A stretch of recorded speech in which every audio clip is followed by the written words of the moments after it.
Lundi 21 mars 2016, Madame, Messieurs, bonjour, bonsoir. Ravi de vous avoir comme téléspectateur à l'heure du journal, édition 62 de Télégalaxie. Bonne semaine, bienvenue et voici les infos. Sans surprise, la Chambre basse a rejeté l'énoncé de politique générale du Premier ministre nommé Fritz-Alphonse Jean hier dimanche 20 mars 2016 lors d'une séance à la Chambre basse. Sur 75 députés présents, 38 ont voté pour, 36 contre et une abstention. Cela veut dire tout simplement que le Premier ministre n'a pas passé l'étape de la Chambre des députés puisqu'il a fallu 60 voix à M. Fritz Jean pour continuer dans l'aventure. Même si M. Jean avait demandé aux députés de voter positivement sa politique générale afin d'adresser les problèmes urgents que confronte la nation, comme la sécheresse, les inondations, la sécurité, cela n'a pas suffi pour décider des parlementaires déjà engagés dans une lutte de clans. Le Premier ministre nommé avait besoin de 60 députés pour passer l'étape du Parlement selon l'article 158 de la Constitution en vigueur. Le chef de l'État, Jocelyn Privert, va devoir désormais choisir un nouveau Premier ministre en consultation avec les présidents des deux chambres, avec les groupes majoritaires dans les deux chambres, aussi pour éviter un nouveau revers et sauver les meubles puisque le temps ne joue pas en sa faveur. Écoutons le deuxième secrétaire de la Chambre basse, Hermano Exinor, et le vice-président de la dite Chambre, Choisia Chancy, donnant lecture de la décision du vote. Article 158. Le Premier ministre, en accord avec le Président, choisit les membres de son cabinet ministériel et se présente devant le Parlement afin de tenir un vote de confiance sur sa déclaration de politique générale. Le vote a eu lieu au scrutin public et à la majorité absolue de chacune des deux chambres. Dans le cas d'un vote de non-confiance par l'une des deux chambres, la procédure recommence. Je rappelle aux députés, le corps et au public en général, le corps est de 119 députés. Maintenant, le Premier ministre, pour sa ratification de son énoncé de politique générale, a besoin de 60 voix. Monsieur le Premier ministre, 38 députés ont voté pour votre déclaration de politique générale. Comme la majorité requise au terme de l'article 158 de la Constitution de 1987 amendée est de 60 voix au moins, ce qui constitue la majorité absolue requise. Votre déclaration de politique générale est rejetée. À ce constat, le bureau adressera une correspondance au président de la République pour lui faire part de la décision de l'Assemblée aux fins de se référer aux dispositions du deuxième paragraphe de l'article 158 de la Constitution. Dans ses premières déclarations, le Premier ministre nommé a dénoncé une économie de la violence et la pauvreté de la jeunesse de ce pays qui doivent interpeller la conscience de tous les Haïtiens. Dans une conférence de presse donnée à l'issue du vote de censure, le Premier ministre nommé Fritz-Alphonse Jean a remercié les deux groupes politiques qui l'ont supporté durant la séance. L'ancien gouverneur de la Banque centrale a exprimé son regret de l'absence de débat sur sa déclaration de politique générale avant le vote. Écoutez le Premier ministre nommé et investi, Fritz-Alphonse Jean, au micro de Jean-Robert Delciné et Fablement Moralus. C'est que ce processus démocratique qui en marche. Le processus démocratique là, évidemment, est difficile dans le pays d'Haïti. Difficile pour plusieurs raisons. Difficile parce que nous sommes un pays très pauvre. Difficile parce que nous sommes un pays polarisé en pile. Difficile parce que nous devons retrouver chemin comme nation. Nous avons cherché chemin. Et là, je me dis, j'entendais un journaliste qui a parlé de l'échec. Je ne pense pas que c'est un échec. Je pense que nous avons écrit l'histoire ensemble. Et je remercie tout le monde cabinet là, qui a écrit page d'histoire ça ensemble avec nous. Et je me dis, non, il y a l'autre page d'histoire que nous allons écrire ensemble encore. Il faut que nous nous disions, peuple haïtien, ça qui s'est passé, il reflétait plusieurs bagages. Il reflétait les problèmes qui gagnent dans la société. Il reflétait les difficultés que nous avons pour nous parler ensemble. Et il reflétait la capacité nous jusqu'à présent pour nous cachita sur un grand table, pour nous faire une large concertation, pour nous dire qui ça n'a fait avec le pays d'Haïti. Et je signalé un bagage. Je signalé le fait que dans le pays, il y a un plus gros problème, je pense que nous avons, c'est masse jeunes garçons avec jeunes femmes pauvres que nous avons dans le pays. il n'est pas possible pour nous gagner une majorité de monde pauvre dans le pays. Mais j'espère que les parlementaires comprennent ça. Seule façon de relever le défi pour le pays, il faut que nous soyons d'accord pour nous gagner l'autre économie. Économie de violence ça que nous gagnons dans le pays. Côté un accaparement de toutes les ressources pays. Pas 2-3 monde. Il n'est pas possible pour nous vivre dans le pays ça comme ça. Il n'est pas possible pour le Parlement pays ça. Pas chita pour nous adresser les problèmes ça. Moi, le seul regret que j'ai à soi, il n'y a pas eu de débat. Il n'y a pas eu de débat. On attendait que je finisse pour terminer avec la séance. Et je pensais que le podium ça que nous avons gagné à ce là, c'est un podium qui t'a permettre de nous faire un débat national sur une série de débats qui concernent nous à court terme, mais aussi des débats qui concernent nous à moyen et à long terme. Le président du groupe parlementaire à l'écoute du peuple, Jerry Tardieu, demande au chef de l'État, Jocelyn Privert, de poursuivre les pourparlers avec les différents blocs politiques avant la désignation d'un autre Premier ministre. L'élu de Pétionville à la Chambre basse a exprimé ses regrets suite au rejet de la déclaration de dénoncé de politique générale du Premier ministre nommé Fritz-Alphonse Jean à la Chambre basse. Écoutez le député Jerry Tardieu. C'est nous-mêmes qui avons responsabilité pour nous respecter. C'est nous-mêmes qui avons responsabilité pour que différentes étapes dans quoi ça nous réussissons à faire le franchir. Toutefois, je dis, ça n'a pas arrivé fait. Donc le plus tôt que possible, les présidents des blocs au niveau de la Chambre basse, dont moi-même, président GPEP, pour le chita pour nous garder, qui disposition pour nous prendre, pour nous capables d'avancer assez vite, parce que le pays a besoin de gouvernement, le pays a besoin de Premier ministre, il y a des urgences pour nous gérer, il y a des barres à capitaine nous. Donc, nous parlons tant pile temps. Donc, c'est commentaire ça, on est capable de faire. C'est une déception pour côté nous-mêmes qui n'a pas appuyé des démarches pour côté pour le ministre d'arriver chez nous. En fait, gratification de déclaration politique générale ici. C'est une déception pour le peuple haïtien que jusqu'à présent, nous pouvons gagner un gouvernement fonctionnel. Et c'est ça que nous sommes capables de dire. Et maintenant, c'est la démocratie qui est en marche. Maintenant, c'est le Parlement et c'est l'Assemblée qui est souveraine. Pas de gain assez de députés qui étaient convaincus de énoncer politique générale Premier ministre. Nous sommes obligés de prendre note de ça et puis prendre des dispositions rapides et urgentes pour nous capables d'avancer. Moi, faire répondre à une question ça. Le fonctionnement chambre députée, surtout beaucoup de groupes, tout ça. Non, je ne pense pas que votre lab n'a aucun incidence sur le fonctionnement bloqué, puisque bon, de toute façon, demain à 2h, il y a une conférence des présidents. Nous certainement pourrons discuter de ça. L'essentiel c'est que le Parlement son vie parlementaire. On va voir ça, on va voir des qui fait vie parlementaire, on va voir des votes qui pour, des votes qui contre. Et je dis ça va pas passer, je ne dépense là demain la passion d'autres gens, c'est comme ça. Donc ça veut dire que à chaque jour suffit sa peine et puis n'attend demain pour nous connaître ça pour demain. Est-ce que la PM l'a pris dans la liste qui est gagnant, soit on l'autre PM? Est-ce que la pris dans la liste qui est gagnant? C'est pas moi-même comme président d'un bloc parlementaire qui peut décider et de qui est et si c'est PM ça a prêté ou bien l'autre, c'est prérogative président de la République là. Et me souhaité, le seul bail que me souhaité c'est que le président de la République là ait été en consultation très rapprochée avec les présidents des blocs au niveau de la Chambre basse et du Sénat, parce que nous voulons assurer nous qu'au niveau des deux chambres, nous avons une majorité confortable qui peut garantir nous que la prochaine fois que le Premier ministre a pour le passer là, eh bien, nous approuvons politique générale de telle sorte que nous sommes capables d'avancer pour nous sortir de la crise. La plateforme Petite Dessalines ne se montre guère préoccupée après l'échec du Premier ministre nommé Fritz-Alphonse Jean à la Chambre basse hier dimanche. Cette décision prise par le PHTK et alliés a consacré la caducité de l'accord du 6 février qui avait fait exigence aux parlementaires de voter et de doter le pays d'un Premier ministre. Moïse Jean-Charles, réagissant sur le vote des députés, dit prendre acte de cette décision et invite le président Jocelyn Privert à entamer de nouvelles discussions avec la classe politique haïtienne en vue de trouver un nouvel accord politique reflétant la volonté de tous les secteurs impliqués dans le processus démocratique du pays.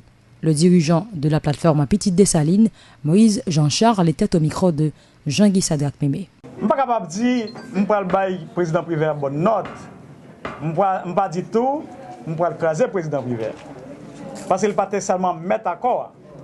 Et je dis, le fait que même les gens qui te mettent d'accord, qui c'est et qui te calé, il y a soit même écrasé à quoi. Nous ne pouvons pas parler de accord ça encore. Accord ça c'est fini. Pour y a son nouvelle porte qui est ouverte. Pour qu'il y ait une discussion politique qui est faite avec la classe politique là, pour nous avoir un nouveau accord pour nous débloquer le pays d'Haïti. Et je dis à question insécurité qui est dans le pays, c'est pas un bagage pas ça, mais son insécurité qui fait son base politique. Ou bien c'est secteur qui est pouvoir, ou bien c'est secteur qui a revendication. Eh bien, je dis, nous sommes capables de comprendre, secteur qui quitte le pouvoir, eh bien, c'est eux-mêmes, en grande partie, qui créent une insécurité généralisée dans le pays pour faire déstabilisation, ou bien pour dire c'est ok, puis bon, je pense que n'importe qui est capable de comprendre ça. En gros, nous sommes capables de tourner dans cette situation-là.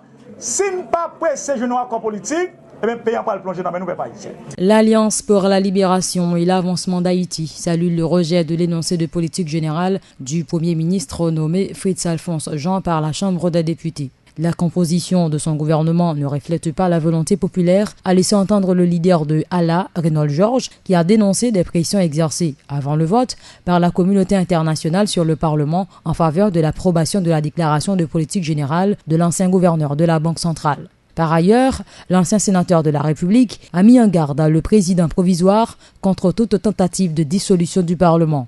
L'accord politique du 5 février est désormais caduc. En ce sens, le président Jocelyn Privert doit donner sa démission pour se faire succéder par l'un des juges de la Cour de cassation, a poursuivi l'avocat militant Reynald Georges, qui était au micro de Louis Sévariste et Bernardo Valsiné. Alors nous venons là pour nous féliciter le Parlement de ce que, premièrement, vous voyez Fritz Jean tourner la carrière de venir. Ce n'est pas pour nous que nous sommes personnels avec M. Fritz Jean, mais procédure là, et que M. Privé n'a pas respecté, il n'a pas respecté personne dans le pays. Ça prévale l'Alchita, pour faire gouvernement, alors que nous-mêmes nous trouvons que ce n'est pas normal. Ça nous dit nous-mêmes. Nous dit premièrement, nous avons demandé corps groupe là, pour suspendre faire pression sur le Parlement. Parlement, il n'y a pas de droit à demander au Parlement, c'est pour et M. Fritz Jean vote positif. Nous-mêmes, nous ne pouvons pas pour faire ça. Deuxièmement, nous demandons à ce que pour écarter vieille constitution amendée. D'ailleurs, texte créole là-bas, jamais amendé. On paye pas à deux constitutions. Ensuite, nous disons que place privée pas là encore. Privé, c'est tête un échéancier. Et il était dit le 24 de ce mois, là, convoquer le peuple là pour y aller voter. Ce qu'il n'a pas fait, nous tous, ouais, matériellement impossible. Ainsi donc, son accord désaccord, et nous demandons nous-mêmes pour choisir un juge à la Cour de cassation pour remplacer M. Privert et pour nous avancer bien vite, pour nous avoir une solution payante. Plus loin, les membres du directoire de Allah, Ernst Prévost et Frédéric Georges, ont dénoncé la velléité du chef de l'État, Jocelyn Privert, de garder le pouvoir pendant une durée d'environ 2 ans. Ceci pourrait plonger le pays davantage dans l'incertitude politique, ont-ils prévenu, tout en déplorant le déficit de sincérité chez M. Privert. De notre côté, les dirigeants du parti ont prôné le choix d'un premier ministre de large consensus dans un délai raisonnable en vue d'apaiser le climat politique.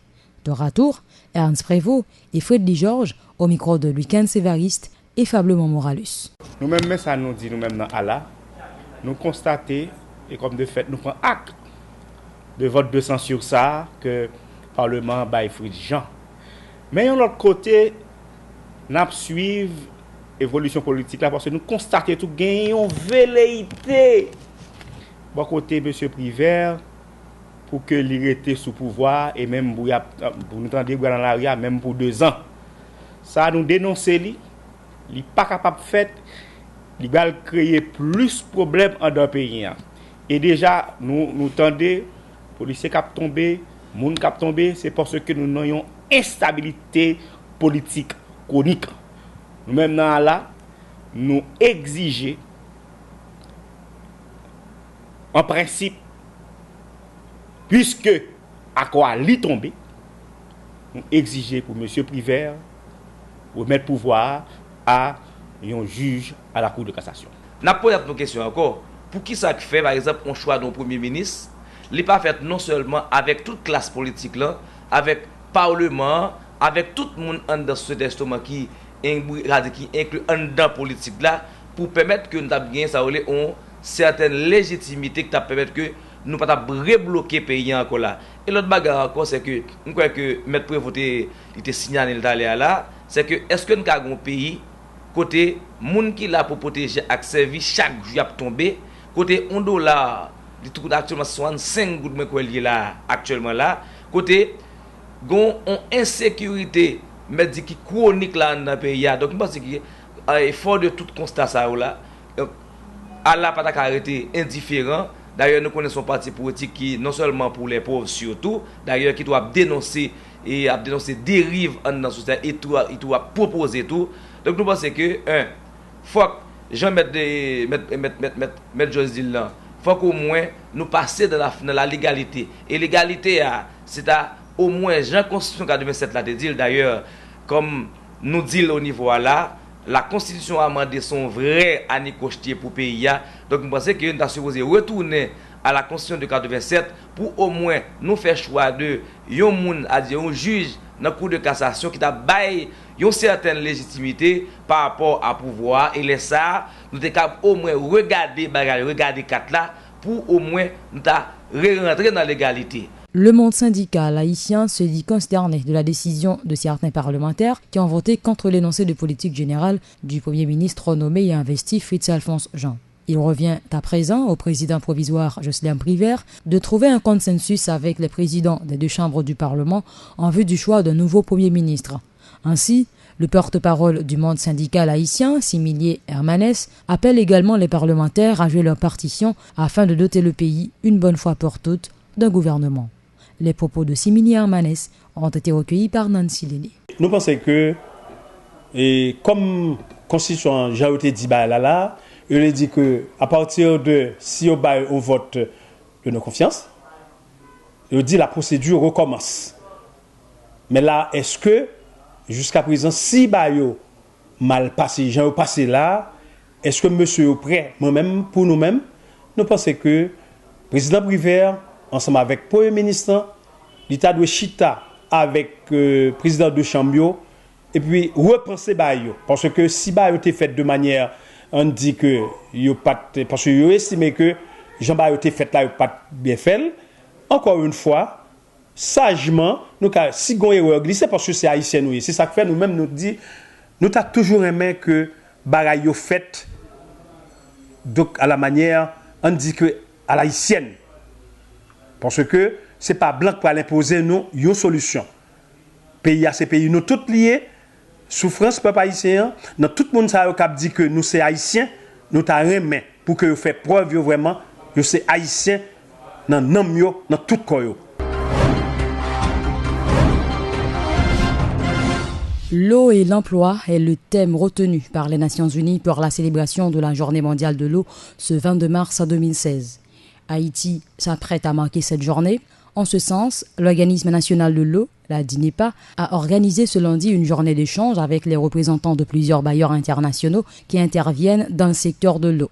Le directeur général de la DINEPA, Benito Dumey, se dit conscient du problème de l'eau, notamment dans la région métropolitaine. Des dispositions sont en cours en vue de fournir à la population un service efficace dans la distribution de l'eau potable, annonce le numéro 1 de la Direction nationale de l'eau et de l'assainissement. Écoutez les propos du directeur général de la DINEPA, Benito Dumey, au micro de Jean-Alain Macajou et Bernardo Valciné. Jeudi à ce 21 mars 2016, la veille journée mondiale de l'eau.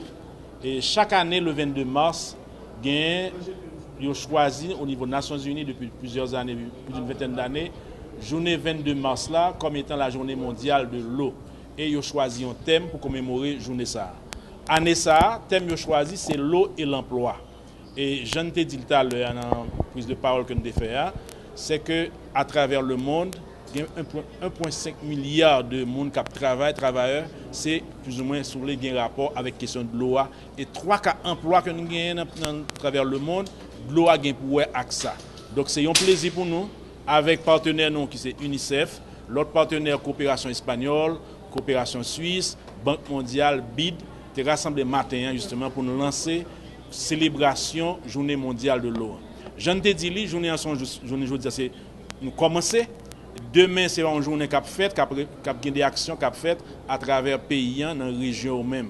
Donc, il y a 4 régions au niveau d'INEPA. Dans chaque région, il y a une organisation à faire pour sensibiliser les gens sur les problématiques de l'eau. Le problème de l'eau, ce n'est pas un problème seulement national. On n'a pas de changement climatique. Le changement climatique là, tout touché tout pays sous terre. Mais dépendamment de capacité chaque pays, il y a un genre de réaction et dépendamment de situation que vous avez en vent. Tant que pays a plus dégradé, misère plus fort, il y a des déboisement, donc risque de frapper plus fort. Donc sous base ça, même chaque autre pays concerné, nous-mêmes Haïti, nous sommes très vulnérables pour cela que nous voyons que nous souffrons en pile de changement climatique. Donc en septembre de l'année dernière, Nations Unies voté, et ceci tout pays, ça a un objectif de développement durable. Qui visait qui ça? C'est un accès universel, ça veut dire de l'eau, assainissement, pour tout le monde sous terre capable de gagner un service à yo. Donc nous-mêmes en Haïti qui avons voté texte ça, qui était objectif de développement durable, qui a plusieurs objectifs, et objectif 6 là en particulier, mettez accent sur question universalité ça, pour que tout le monde joigne de l'eau et joigne service assainissement. Participant à cette journée de travail, le représentant de l'UNICEF a mis l'accent sur la nécessité de protéger les systèmes d'adduction d'eau à travers le pays. Jean Métenier a exhorté l'État haïtien à optimiser ses investissements en vue de fournir à la population de l'eau en qualité. Il réitère le soutien de l'UNICEF à la DINEPA pour un meilleur approvisionnement en eau potable. Les déclarations de Jean Métenier. Je voudrais renforcer le message du directeur général de la DINEPA concernant la nécessité de protéger les infrastructures, de protéger les adductions d'eau, de protéger l'approvisionnement en eau.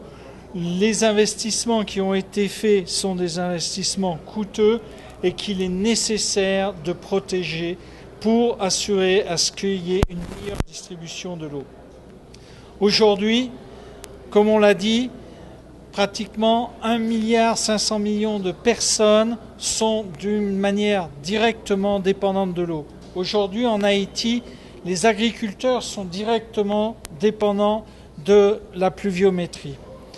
Aujourd'hui, on sait qu'encore près de 50% des enfants sont malades à cause des maladies qu'on appelle hydriques. Que ce soit le choléra, mais il y a aussi beaucoup d'autres causes de maladies hydriques qui sont liées à une qualité de l'eau déficiente.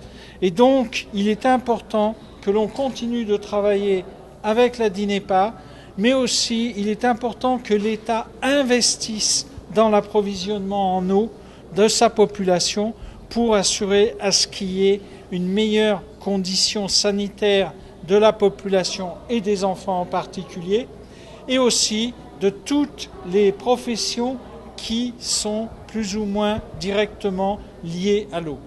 Et donc, le message qu'on essaye de faire passer aujourd'hui au cours de cette journée mondiale de l'eau, c'est préserver vos infrastructures, c'est prenez conscience de l'importance de l'eau dans votre vie de tous les jours. Est-ce que vous apportez un soutien financier à la DINEPA et si oui, quel est le coût? Écoutez, aujourd'hui, je pense que dans les programmes de l'UNICEF, près de 50% des programmes de l'UNICEF sont liés à l'eau. On travaille bien entendu avec la DINEPA pour tout ce qui est les problèmes de réseau d'approvisionnement en eau, notamment dans les zones rurales. On travaille aussi beaucoup sur les questions de sanitation, et c'est-à-dire la lutte contre la défécation à l'air libre est un programme prioritaire aussi. Donc essayer de renforcer la mise en œuvre de structures sanitaires dans les communes les plus touchées par le choléra. Et je dirais le troisième programme sur lequel on travaille beaucoup, c'est la réponse aux flambées de choléra qui malheureusement touchent encore le pays de manière assez récurrente. Vous parlez au niveau de budget, je dirais que nous, en tant qu'UNICEF, on parle d'un budget de l'ordre de 10 à 15 millions de dollars qui sont investis chaque année à la fois dans la lutte contre le choléra et dans la remise, dans l'appui à l'accès à l'eau.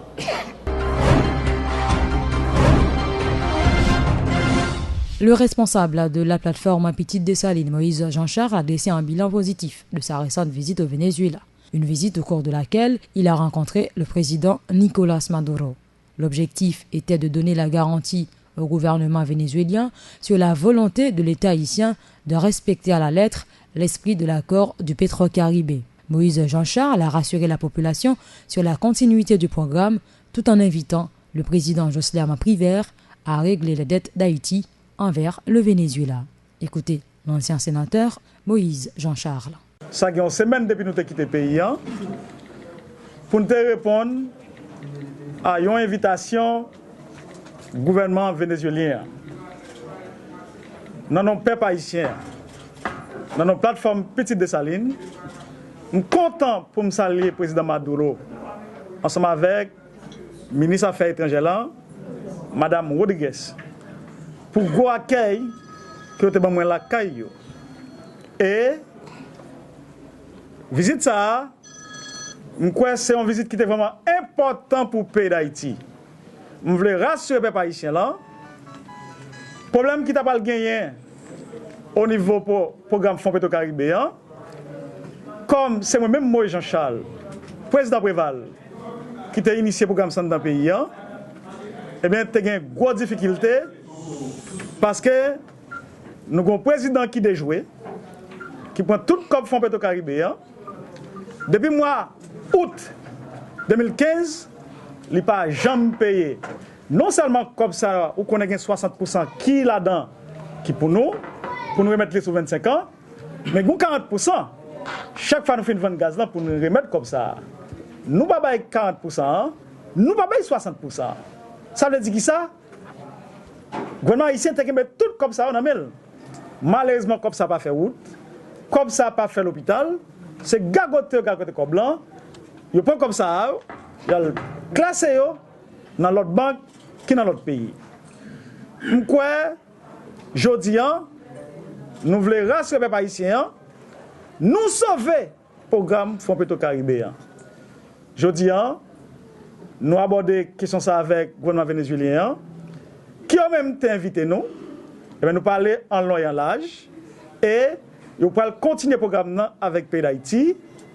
Aujourd'hui, c'est le gouvernement haïtien lui-même qui là, nous voulons parler du président privé, qui lui-même pour démêler pour être capable de respecter l'engagement avec le pays Venezuela.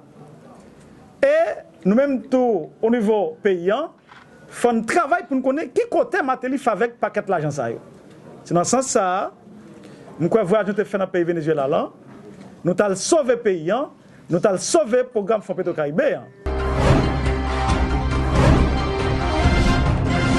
Ils étaient plusieurs milliers à répondre à l'invitation de la pastorale des jeunes de l'archidiocèse de Port-au-Prince pour célébrer la journée mondiale de la jeunesse. La journée était débutée par une procession qui est partie de la paroisse Saint-Yves à Delma 5 pour aboutir à Delma 31 au local de l'école des frères de Saint-Louis-Gonzague où une messe a été célébrée pour lancer les festivités du jour. Des jeunes de tout horizon avaient fait le déplacement pour venir partager leur foi et renouveler leur mission en tant que jeunes engagés dans la transformation du monde et de leur pays. Clarence Renoir et le sénateur de l'Ouest, Jean-Ronald Senatus, faisaient partie des invités d'honneur de cette grande journée. Le sénateur de l'Ouest, Jean-Ronald Senatus, exprime au micro et à la caméra de Radio-Télé Galaxie la raison de sa présence à cette journée. Jeunes, c'est notre pays.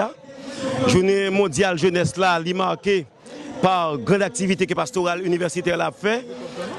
Moins obligé là parce que tout le monde connaît moins lutte que m'a mené pour la famille et jeunes c'est un axe en famille là, que moi tablé en pile sous lui. N'a pas inquiétude que gagné pour ministère yo a pas fermé et l'engagement que me prend pour ministère là pas fermé.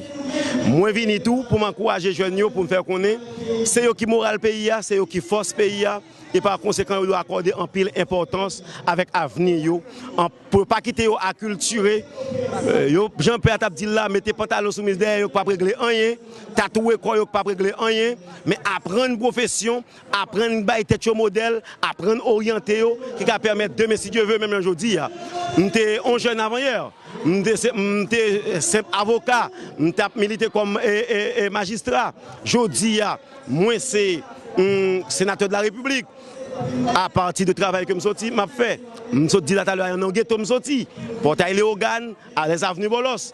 Tout jeune yo qui avenir, yo capable d'accorder à tête yo lorsque yo pas quitter yo prend dans sacré les drogues, dans sacré le sexe qui détruit yo, dans sacré les mauvais amis qui fini avec yo, au moins si yo orienté tête yo ka venir en référence demain pour pays. Le Premier ministre Nomi a dit que c'est parole politique liée, parole politique liée. Pour qui ça pas faire le ministère des Affaires sociales? Yo te choisi ministère de la jeunesse. Est-ce que la loi dit qu'on fermer un ministère comme ça? Non. Yo pas dit la loi permet, la loi dit qu'il y a un nombre de ministères que l'État doit gagner. Maintenant, si il y a une compression pour affaires économiques qui a fait, ce n'est pas le ministère jeune que tu as gardé pour rapidement dire effacer. Parce que les jeunes représentent 60% de la population. Je dis à nous besoin de faire jeunes apprendre métier, nous besoin d'aller à l'université, nous besoin de réintégrer. Moi-même, mon loi m'a soutenu pour me demander pour prendre 20% de jeunes dans l'administration publique et privée qui permettent de arriver. Il ne pas dit qu'il faut coucher pour le travail. Pour ne pas dire qu'il faut 2, 3, 5 ans d'expérience enfin au travail. Et là, on demande 5 ans d'expérience tout côté au passé. Il faut commencer son côté quand même. Est-ce que vous comprenez? Donc je dis à là, je ne pas nécessaire pour le ministère de la fermer. Et ma lutte, on va la mener au niveau du Sénat de la République pour que ça va passer. Mais pourquoi que le démarche a abouti? Oui, ça va aboutir. Et c'est sur cette information que se referme, Madame, Messieurs, cette édition de journal. Merci de l'avoir suivi. Rendez-vous demain pour une autre édition. Bonsoir et bonne semaine en notre compagnie.